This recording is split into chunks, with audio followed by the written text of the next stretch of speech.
Welcome back to Bad Things in History, where we're sure that none of this stuff will ever happen to you. It's always the other guy, right? Right?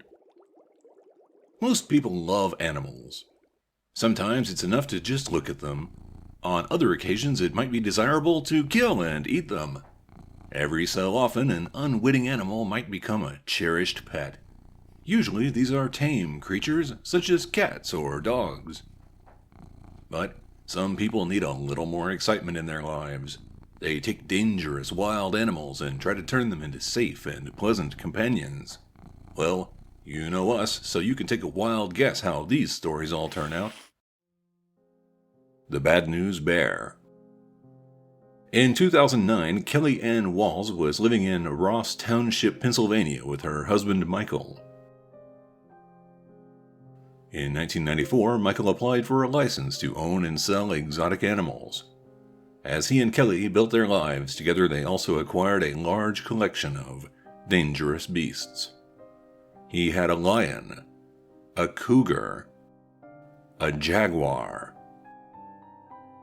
a leopard, and 2 servals. Michael and Kelly also owned a 350-pound black bear. On October 4th, Kelly decided to clean the bear's cage. Most people who handle dangerous animals use a cage that can be partitioned. That way, the animal is kept away from humans when food is being handled. For some reason, Kelly didn't do that. Instead, she threw some dog food in the corner to distract the bear. She then proceeded to clean the other half of the cage. The bear then decided it didn't care about dog food. Instead, it jumped on Kelly and began mauling her. Her children saw the attack and began yelling for help. A neighbor arrived and saw what was happening. He shot and killed the bear, but it was too late. Kelly was already dead. Tim Conway, who worked for the Pennsylvania Game Commission, had the following opinion on the attack. Why this woman chose to go in the same area that the bear was in is beyond me. It's a fatal mistake. Those things are not tame animals, they're wild animals. A Frustrated Camel. In 2007, Pam Weaver was a 60-year-old woman. She was living on a ranch that was a few hundred miles west of Brisbane, Australia. Pam's birthday was in March and her husband Noel wanted to surprise her. At first, he tried to get an alpaca or llama to give her. They were too expensive, so Noel instead acquired a camel. Pam was thrilled to have such a strange and exotic pet, but the camel had some serious behavioral issues. It frequently tried to lay upon goats that lived on the ranch. The camel repeatedly tried to suffocate them. On October 8, 2007, Pam was fixing tea in her kitchen. The camel was wandering around the backyard acting strangely. Pam decided to go check on it. Nobody is entirely sure what happened as there were no witnesses, but it seemed that the camel pushed Pam to the ground and put its full weight on top of her body. It also stomped on her face. She eventually suffocated to death. A camel expert who reviewed the case said that he thinks the pet camel was being sexually aggressive. Basically, the animal humped Pam to death out of frustration.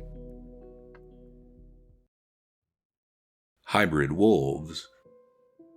Wolves and dogs can interbreed. Usually this doesn't happen in the wild, but with the help of humans it has become a common event. In 2012, Sandra Piovison was 50 years old. She was living in Salem Township, Pennsylvania. Sandra had a large cage which was electrified.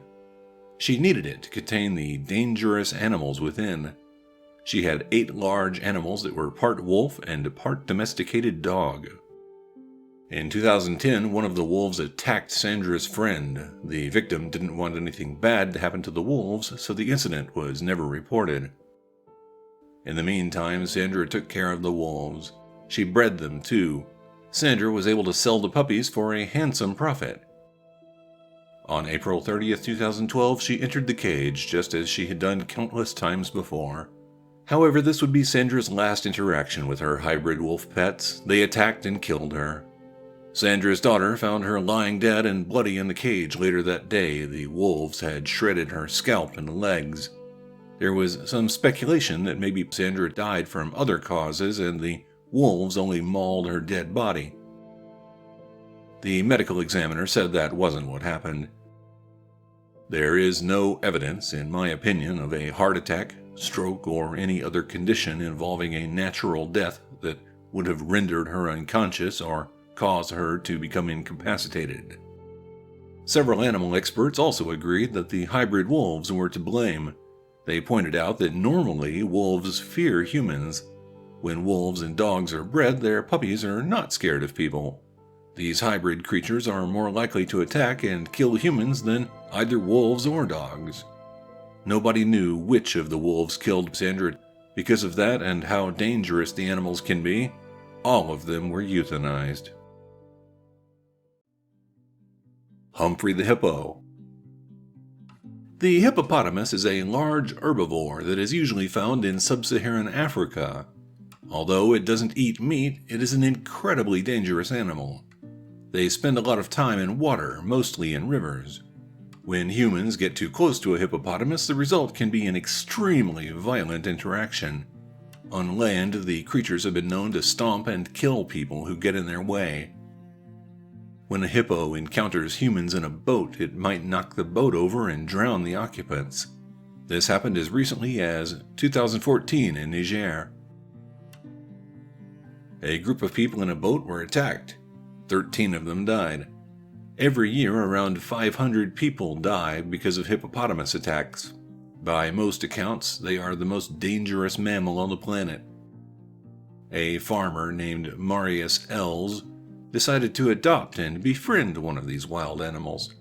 Marius had several species of exotic animals on his farm near Klerksdorp, South Africa. Around 2005, he became enthralled with an 8-month-old hippopotamus named Humphrey. Marius constructed a special lake for the growing herbivore. Then he purchased Humphrey and brought him to the farm. Marius said Humphrey was like a son to him. He would ride the hippo like it was a horse and would play with him too. At one point, Marius said this of his pet hippo: "There's a relationship between me and Humphrey, and that's what some people don't understand." Marius was quite correct that nobody else understood his relationship with Humphrey. By the time he was 6 years old, Humphrey weighed over 800 pounds. In March 2011, a 52-year-old man and his grandson were traveling down the river in a canoe. As they passed by the farm, Humphrey jumped in the water and approached the pair. They quickly escaped and climbed up a tree. They screamed for help while Humphrey sat on the ground watching them. Marius finally appeared. He lured Humphrey away with an apple. Then he explained to the terrified canoeists that Humphrey didn't want to kill them. He was just a hungry hippo. He later said about Humphrey, "It's a little bit dangerous, but I trust him with my heart that he will not harm anybody." Humphrey didn't just limit his encounters to boats on the river. He also broke out of his enclosure several times. The giant hippo would wander onto the nearby golf course. Then he would charge at people who were playing. On November 12, 2011, Marius L's body was found in the river that ran alongside his property. It appeared that Humphrey bit Marius repeatedly, destroying the man's body. Then he made sure to finish the job by pushing Marius beneath the water and keeping him there for an undetermined amount of time. Apparently, the neighbors tried many times to warn Marius that his favorite pet was a bad idea. One of them said to a reporter, "We tried to warn him, but he wouldn't listen." This Little Piggy. Technically, this isn't a story about pets, but it's close enough that we decided to include it anyway. Terry Vance Garner owned a ranch near Riverton, Oregon. He also raised pigs on his ranch. In 2012, Terry was 69 years old. He would never see his 70th birthday. On the morning of September 26th, Terry went to feed his pigs. He probably didn't intend to become the main course. After some time, a family member noticed that Terry hadn't returned. He went to the pig pen to see what happened. Instead of finding Terry, he found the man's dentures and a few scattered remains. The pigs ate Terry. So little remained of him that a cause of death couldn't be determined. The medical examiner said that it was possible Terry had a heart attack or other medical problem, then fell into the enclosure. Of course, it's also possible the pigs knocked him down, then began eating him while he was still alive. Terry's brother thought the pigs probably killed him on purpose. He said that in 2011, Terry accidentally stepped on a piglet. The mother of that baby pig bit Terry. Terry said he was going to kill it, but he never followed through. Most farmers will take their pigs to be slaughtered when they reach around 300 pounds. Terry's pigs weighed over 600 pounds. His refusal to slaughter the pigs likely contributed to his own demise. It is also worth note that we have no idea what happened to the pigs that ate Terry. Were they slaughtered and sold to people for food? We simply don't know. Are the people who keep exotic animals as pets ridiculously brave, or are they perhaps actively seeking to meet a painful and horrible end? Let us know what you think in the comments below. If you found this episode interesting, then please hit the like button for us. Subscribe if you want to see more episodes in the future. We spend a lot of time researching depressing topics. If you would like to express some sympathy, consider becoming a patron. You could also make a one-time donation if you prefer that. And we have merchandise also. Look in the video description for links if you are interested. Thank you for watching Bad Things in History.